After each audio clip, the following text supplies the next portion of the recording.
So, trying to come up with a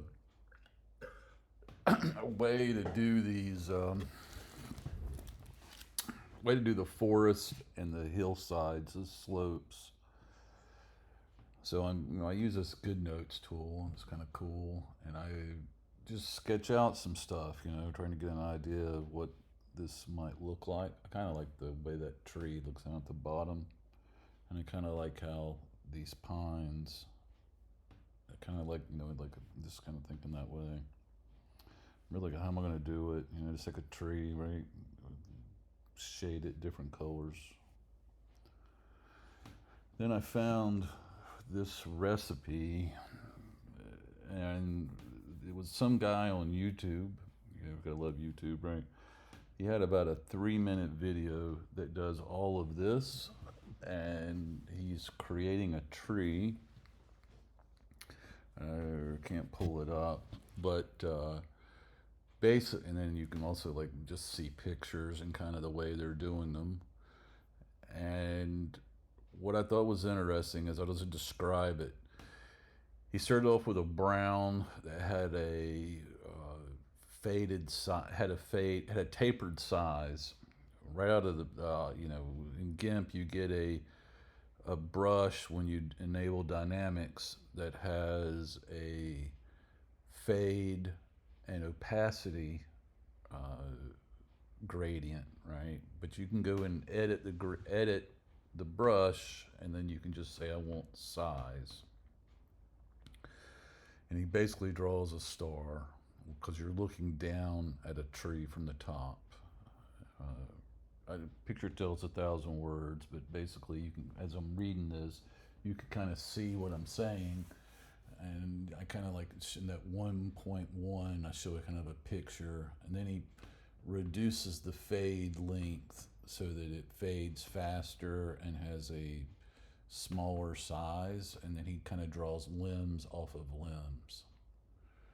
Um, so that happens, and then like he does these other things, which the problem is I'm using GIMP 3, so like when you do things like the bump map, and I looked up bump maps, normal maps, and there's a third one, yada yada yada, and it's like to make your textures so you don't have to like make so many polygons, right? So for your less CPU to render complex surfaces.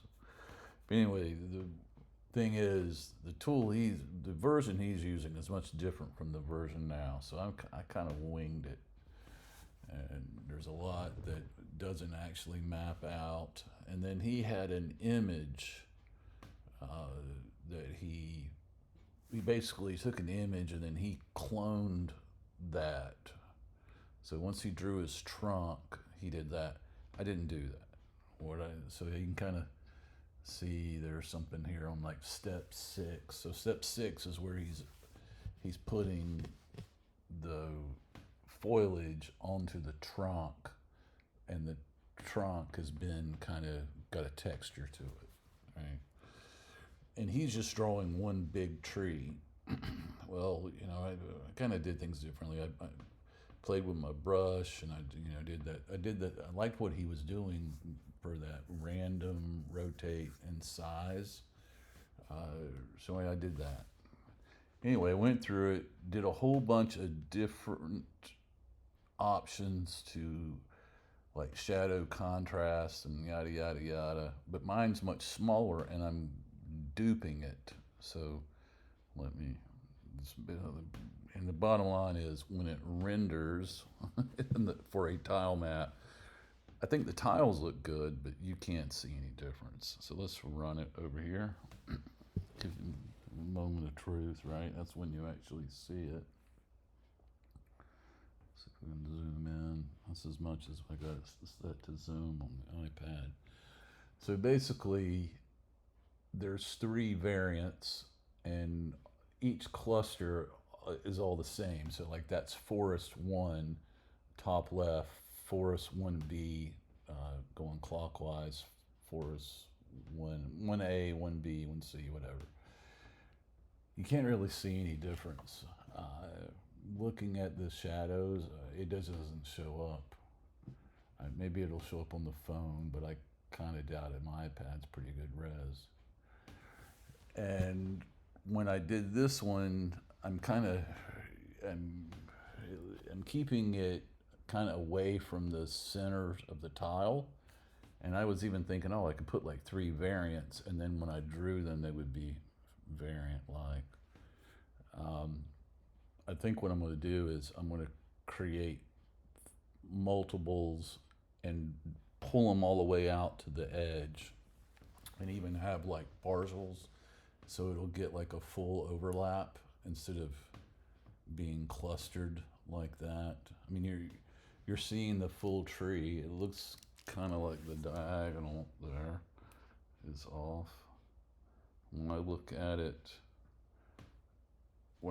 it in GIMP, that lower corner, you can see that you got stuff out to the right that's further out. It just happens it's kind of got a flattened shadow because some of the tree overlap there. But basically, I drew one tree using his technique, and then shrank it down, and then just kind of copied and pasted it in random locations. And that's the way it looked. I didn't clone it. So anyway, so the bottom line is, I think that I'm going to go back to, I'll do a little bit of tree work. I do like it's kind of crisp. It's not so blurred out like the other stuff is. The bridges are a little crisp. And if I ever do the like tank units and have an actual tank, it would look good if it was crisp. I don't really care about the roads because they're in the background. Maybe get that later. And I'm still not real happy about the grassy area that I've got, but that kind of looks good. Looks like it's got a good balance of colors. So that's that. Another day, then a little bit further.